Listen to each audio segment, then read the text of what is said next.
Broadcasting from the business capital of the world, this is the Podcast Business News Network. We are back with Marsha Vanwynsberghe and Weinsberg, excuse me.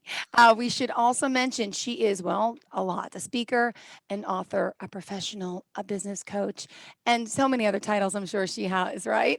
Welcome back today. How are you? I'm great. How are you? Good. Thank you so much. So please say hello, introduce yourself to some new listeners and viewers today. For those of you on the podcast side, you may not know, but we're also doing a live Zoom as well. So I get to see Miss Marsha today. Please say hi. Awesome. Thank you so much for having me. I'm excited to be here live by Zoom.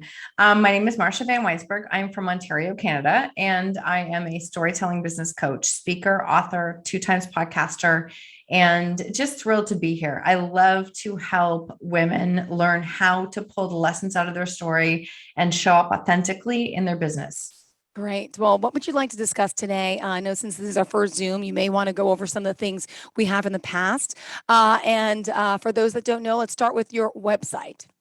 My website is www.marshavanw.com, and anywhere on social media, you can find me at Marsha. When you start typing Marsha Van W, it will come up. That's the easiest way to connect with me. Great. So for today, where would you like to start? I want to start with a couple of things, but I want to start with, again, the power of our stories and learning how to show up authentically. And I want to actually tie it into the words blame and ownership. I know we've talked about this before, but this has come up multiple times, even over the last week, especially as we are in this time that it feels like a lot of things are happening outside of our control. And there's a lot of frustration coming up. And I will say the words ownership because the words ownership literally changed my life, learning how to take ownership for my own choices. But some of the messages I've received have been, but how do I do that? Or where do I even start? And the first thing I would say is look at, is there something in your life that you are blaming someone else for? Or where are you holding on to blame? Whether that's your circumstances, your story, what you've lived. And when we stay in that space, we are keeping ourselves trapped as a victim. And I realize that we cannot control what is happening to us, but we can always control how we choose to respond. Very true. Very true. This is all good. We need your advice to learn how to do it because sometimes we don't make those good choices. No. And I think right now, as people are trying to, I work with a lot of clients who are really trying to embrace vulnerability, understand how to show up, how to use their voice. And then the first time they do it, they release something that's not really even controversial, but they can be almost attacked in social media world because, and we all know sadly, there are a number of people who are in this space. And then what happens is sometimes they will retreat back and be so afraid to show up again. And I always just really want to speak to this space that you cannot control how someone receives your message, how they hear you, because it's always a reflection of where they are at in that point in time. But if you can take ownership for yourself, how you choose to show up, and if you're speaking from a space of intention, honestly, caring, wanting to put good out there, wanting to help others, then that's what you stay and you hold on to. You cannot control the rest of it. Got it. And as a life adversity coach, you're dealing with a lot of adversity that we all deal with. And just personally, you've been through your own share of adversities, which helped you become the person you are and the coach you are today. Is that something you wanted to share with our viewers today? Sure, absolutely. Yes, it is. That is 100% true. As all of us have gone through adversities, right? All of us are multiple challenges all the time. Many years ago, we started dealing with teen substance abuse, and it came out of left field. It was not anything that I saw coming. And as it came into our life, it literally came into our life and it just grew like a monster. It never stopped. It never went away. It never stopped, slowed down. And we dealt with that in the best ways that we could at the time. But what I did find myself doing was hiding a lot, trying to, really when you hide, you're feeding shame. And that just kept me more stuck in my story. So I refer to that, right? Where I was stuck in my story, very much a victim of my story. And being in that space, tossing between that and being a fighter, trying to do it alone, that fighter was the defense mechanism that I did to be able to shield all of the negative comments, opinions, judgments from others. So I have walked those paths. So when clients say to me, like, people are saying some mean things, I'm like, I get it. Those people are always there. I mean, I say it with love, they're always there. There's nothing you can do about that. You can choose how you respond. And what happens is when you learn to find your voice and you learn to share your story, that's when you can build connection. And that is when you actually will connect with the people that you're meant to impact and support. They can hear you, they can see you then. So, but we unfortunately put so much emphasis on the 2 negative comments that we got. And meanwhile, there's 25 in the inbox that I'm saying. I had this just the other day and a client was like, it's horrible. I'm like, I actually looked at the post. You have 25 incredible comments and you gave all of your energy to 2. And those 2, you will never be able to change their mind anyways. Let them go. Yeah, it's so true. Look, I work in the television news business and podcasting world. So my Facebook page has like 50 something thousand followers. So that's kind of a lot. I'm not like a celebrity where I have millions, but still you post something and you go through and there could be 200-300 comments. And sometimes I'll get my friends, did you see what that person wrote? And I said, honestly, I don't. I post, I run. I get this social media. I have a hard, thick skin. Well, they said that you're this. I said, so let them. And if I do have the energy and time, which I really don't, to go back to respond to those people, I still, those in particular, I'll say, thank you for your opinion or whatever, and leave it at that because kindness kills. But you have to have a thick, tough skin, and I'm used to it. So my friends and family are the ones saying, did you see what they said about your son or that? And I'm like, I don't care because it's the social media world, but everyone understands that. It's because I've been in this so long. Because at first, oh yeah, back in the day, it was like, why are they picking me apart and said that I don't look good? And oh no, you look like you gained weight. You know what? It's thick skin. It takes time to build, but you're right. And now the world is all social media. So you're working with clients that are young adults, teenagers, and adults, right? So especially for the younger ones, the social media is so hard. And then the filters and then those things, and then everyone looks so pretty and good. And it's like, let's just show our true self. I mean, yeah, we all want to look good sometimes, but show, and it's a lot of pressure. It's a lot of pressure.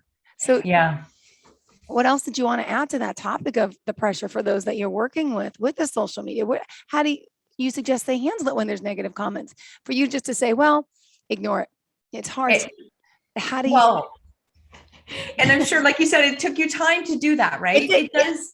It takes time, growth, and learning that it's okay because you are who you are. You know yourself. You know your qualities. Don't let anyone bring you down and, storm on that little rainbow party you're having. But it's just time. I think it's just wisdom and knowledge. Mm-hmm. It is. It's time. I honestly, I think the big thing I would say is allow yourself to build that skin, allow yourself to grow into that space.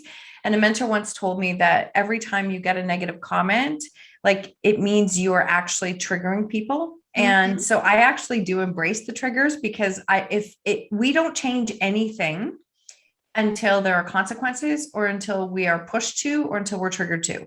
And so I'm okay with talking about things that do trigger some people because I think that does create some change. Yeah. And I think that allows people to see and look at things differently. So you have to keep trying. Mm-hmm. If you are really a person that does struggle with social media, then you have to stay very clear on your intentions of why you're doing it, who you're trying to support, who you're trying to help. And then I would also encourage you, just like you said, Jill, honestly, a lot of times I post and then I'm done. And people say, you're on there all the time. I'm like, actually, no, I'm incredibly intentional about when I'm on. That's the word, intentional. Yes. Yes. Yes. Mm-hmm. Incredibly intentional. I am on, I am off. Then I will go on, I will pour into some comments and then I come off. And it's back and forth. If I catch myself trying to consume so much that it's actually, controlling me or holding me, then I'm like, yeah, no, you need a break. Marsha, you've got to have a break from social media. And the other thing is we don't have to show our entire life. There's this weird misconception that we need to show everything. And I think we need to be real. And I do agree with you. Some of the filters actually really scare me because it's for some kids, this is what they think is normal. It's not normal. But I do think that. But learning, the only way we're going to find our voice is to start using it. We have to find a way to use it and do it from a space of compassion, kindness, creating change. I want to speak because I want to help others create change so that they're not stuck in their stories. That is not going to resonate with everyone, and that's okay. Yes. Mm-hmm. So what else would you like to discuss for today? I mean, there's a lot on that agenda, I'm sure. There is. I did do a quiz that's recently come out and I've shared it in social media, and it's really a compilation of the things that I have done over the last 4 or 5 years with coaching. And it's the quiz to look at the blocks to owning your story. And I think it's really, I think it's going to become a big cornerstone of what I do because it helps people to identify what their default is. So it's talking, and this is like in our lives and in our business, not just one or the other, in both. And the things that I have broken it down to are a fighter perfectionist, people pleaser, hider, and a victim. And so when we go through that quiz, what you can do is you can look at, what is my default? What do I keep going back to that's not serving me? Not what is wrong with me, but what am I doing that is not serving me? And for me, as an example, when I get pushed and I'm in a corner, the fighter comes out. It's just who I am. But that also means that the fighter is the one. I just wrote it down, by the way, because I'm like, that's me. Is that's you? Totally. I made a note because I got to do more research on this later, but yeah, that's me. You can do the quiz. So yes, I want to. With the quiz, and this is like, I have no problem calling myself out, 0.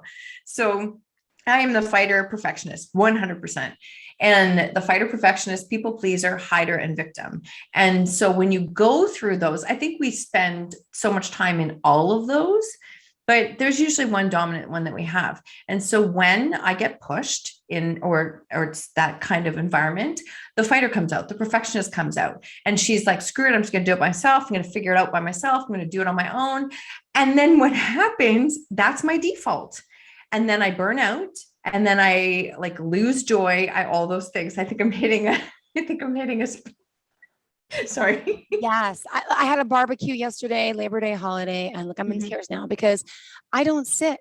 I need to make sure everything's neat and clean. And I have to clean up after I am a single mom, live alone, have 2 boys by myself. There's one father that's in their life, kind of. I do everything. I'm the breadwinner. And I have all these pressures.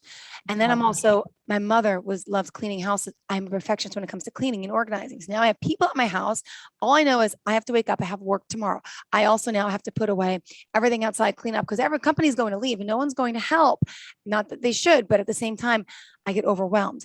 And everyone's like, Jill, sit down, relax. And I'm like, if I don't do it as I go, I said, I can't. Then my kids are 4 and 6. They need to go to bed. I need to do bath time. It's like, I have no time to myself. So I'm always like the perfectionist, but then I'm also the fighter, and I'm independent. I could do it myself. And then the one time last week when I asked someone to help me, by the way, I have a broken cell phone. I had 2 broken cell phones this summer. I asked someone to help me. Could you bring it to the store for me? Mister, I could do anything, whatever you need help with. You don't have time. I understand. And then my own fault. I didn't even offer to give him my credit card to get it fixed. So he fixed it. And then he didn't say anything. And I never said anything. And then now it bothered him that I never offered to pay. And I'm like, see, should have done it myself and waited a week. I said, my fault. Why should I expect you? We just started dating, but I didn't even think. So here I am, like, with another broken cell phone right here. It broke again. Oh no. It's stuck on the Apple. So I'm not kidding. So wait. So ironically, now I can't talk to him. So and he's like, well, what are you going to do? I'm like, I'll take care of it, but I'm not going to have a phone for at least another week. School starts this week. I don't have time. So again, I have that mentality of I do it myself, which is also intimidating to others, hurts other people's perception of me. But that's the only way I know. I might need your help, Marsha. Okay. This is not about me. It's about you. And what but people can relate, though. I promise you, someone is relating to you right now because you're sharing that. 100% they're sharing. You're relating. Yes. Okay. Oh, God. I don't know where we left off, but I went on a roll. So go ahead. It's all good. All good. I love it. Honestly, I love it. Thank you for sharing because I guarantee somebody can relate to that. So that's your default. Mm-hmm. That also means that you are more likely the person who burns out regularly, who gets to themselves last, who, if we're not careful, can sit in some resentment and frustration because we're not getting the help and support that we need. And so that is our default. And when that is our default, then we have to actually catch ourselves in the moment and change that. And why does this have to do with owning your story? Because it is a part of us and it's part of that block of who we are. So to change that, we have to recognize when we're going back into our default and then how to change it. So I had a day last week that was like, I am actually not really proud of how I am behaving right now because the fighter came out full force. Okay. Right. And then it was like, okay, you have to break the pattern. If you break the pattern at this moment, you need to reach out, ask for help. You have to like accept and receive help. You have to break the pattern and do it a different way. Okay. That is that, like, we can't change anything, support, coach, mentor others if we struggle leading ourselves. And listen, we all struggle leading ourselves. So just want to say that because we're all in that space. But that's where it comes from, is leading ourselves first. And that's a big part of that coaching piece. So as I take them through the quiz and then the videos, it really helps you to see and recognize what those blocks are for you, and then how you can change that and create change with it. And then in comes some NLP. We do some EFT tapping to help you to change that subconscious. Because the other thing is, like, in all fairness, you've had your whole life to become a fighter and perfectionist. We're not going to change it with one video. We're not. So it's the tapping and the NLP is helping you change your subconscious programming of how you approach those things. I'm not saying you, I'm saying, no. Thank you for sharing because I can relate. I 100% can relate. It's the So where same. do we get this quiz, Marsha? It's actually, tell us all. it's right on my website. Or if you type in Marsha Vanwynsberghe /story blocks, it's there. Great. Thank you so much. It's so powerful. Even that alone will teach you something about yourself and where you go. So say, for example, if you're a victim, and I was a victim, I know that feeling very well. You are in a victim mentality. You are sitting, waiting for everything else around you to change. And that is not ownership. So the victim mentality, even there's things that you can do on every single level to create change in your own life. All right, good. Well, we're ready to start, right? Look, school year, back to school for the kids. The fall is here. We had this horrific pandemic still ongoing, but we are learning to cope with it better than we were last year when it was so unpredictable. We didn't understand. And it's still bad. Don't get me wrong, but things were a lot worse. So we're recovering through that. Are you helping a lot of people with emotional stress, anxiety, stuff like that as well? All of the above. Here's the thing. I mean, I can't tell you how many women I work with right now have literally, lost jobs. They stayed home to take care of kids. They're trying to figure things out.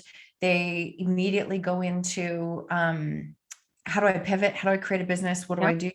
How do I grow myself? How do I take care of everyone? So there's still, yes, we have come a long ways. There's still tremendous stress on a lot of women. I'm just going to say that there on a lot of women, there is, because they've shown some of the numbers that they really are carrying a lot of the load right now. I'm not saying men aren't, but I'm saying now. Of course. And so they're carrying that. So what I would say is, just to anyone who's listening, a mom dealing with this, kids, and you're trying to pivot, trying to build a business, your business will come when you learn to take care of you first.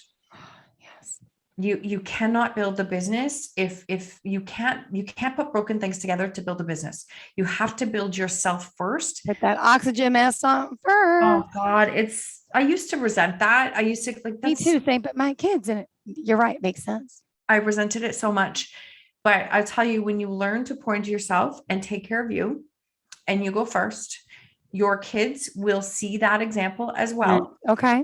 And then they will do the same. When we were in the height of our dealing with teen substance abuse, I was the mom trying to fix, manage, control everything. And then all of a sudden I was like, no, I'm actually going to take care of myself. I'm going to own my own choices. Good. Things are going to fall where they fall. And ironically, I didn't get it at the time, but that's how they created change, was because they had to take care of themselves too. So at all ages, and I realize it's reflective differently when kids are little and when kids are older. But I think a big piece Oh, is learning to pour into ourselves first. got it. All right. Mhm. That's some good advice for the day too. All right, Marsha, we still have 5 minutes left in the show. What else did you want to share with everyone today? I think that I would love, like, I love the world of podcasting. I love the world of podcasting. It connects me with so many different people. And, we have 2 podcasts. So my first one is Own Your Choices, Own Your Life. And that is my solo podcast, as well as the second podcast is Everybody Holds a Story. And we did not know that would become what it's becoming. But what it's really diving into is all of the stories that we are holding on to in our bodies, physical, emotional, mental traumas. And there's been a lot of that this past year.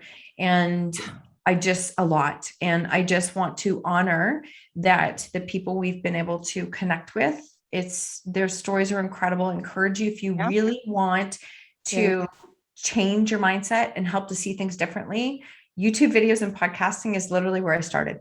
There's a lot of free material. There's a lot of free material that you can listen to and consume. Wow.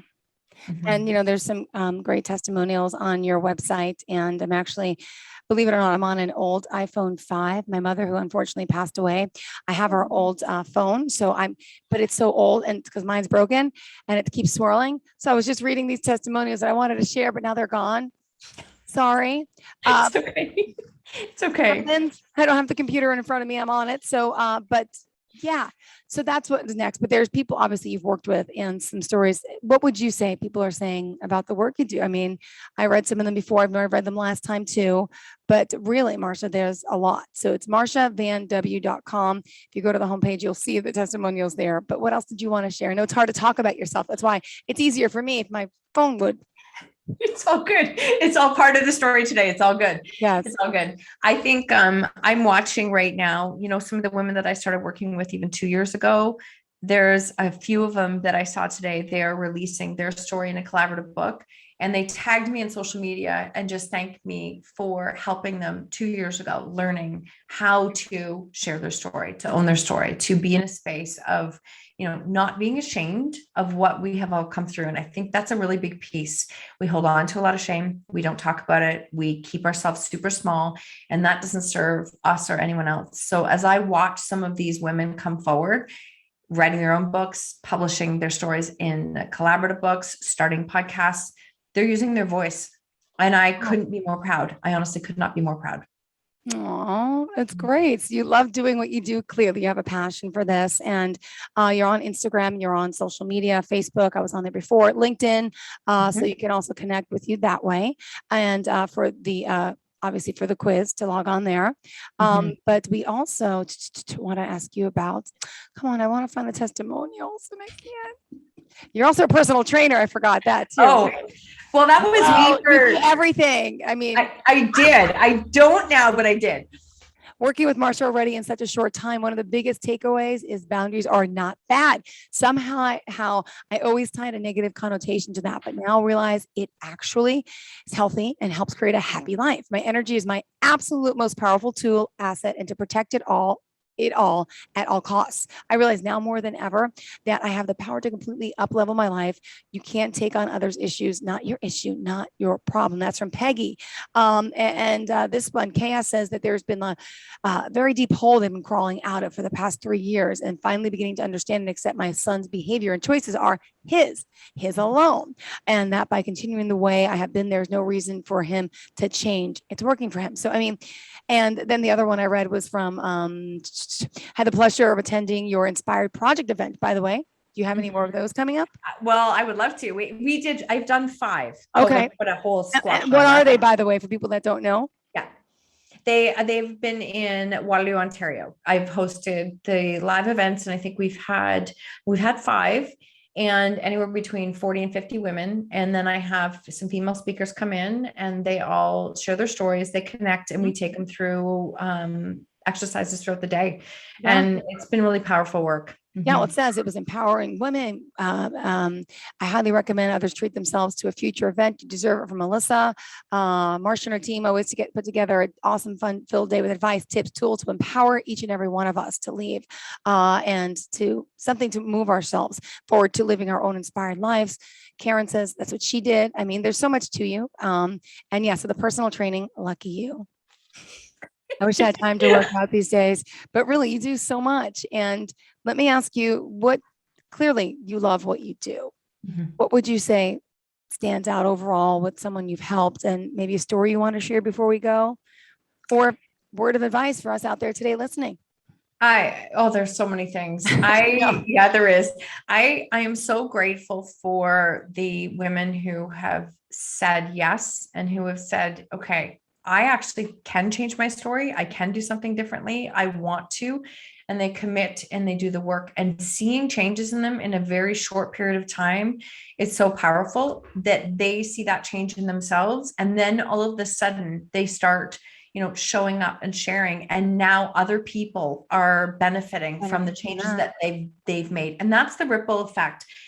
So many of us sometimes are waiting for something else to change or someone else to change. And when we go first like that actually creates such a beautiful ripple, honestly. And you can you don't just change your life, you change like multiple. And that's the piece that I think we can all benefit from. Oh, well, thank you. How can we reach out to you for more information, for any questions? Easiest way is anywhere on social media. I'm on Instagram a lot at Marsha Vanwynsberghe, and my website is marshavanwynsberghe.com. And if you do the story blocks, I would love it if you would share your results with me and tell me if it hits home. Sure. As well for you. Thank you so much. I appreciate it. You have a great day, and it's a pleasure having you here again. Marsha Vanwynsberghe. And again, it's marshavanwynsberghe.com. Have a great day. And to all of our listeners, the same, stay tuned. More of the show is on the way. We'll see you next time.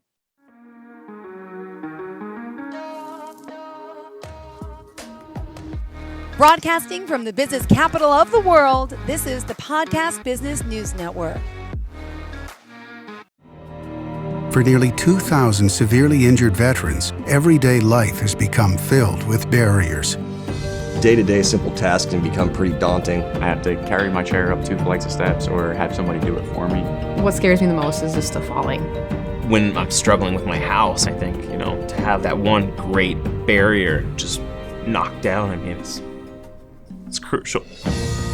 Home for Our Troops is a wonderful nonprofit that builds a mortgage-free, fully adaptive, handicap-accessible house. And there's no catch. It'll be our very first home that we've ever owned. This is a game changer. This is where your life begins again.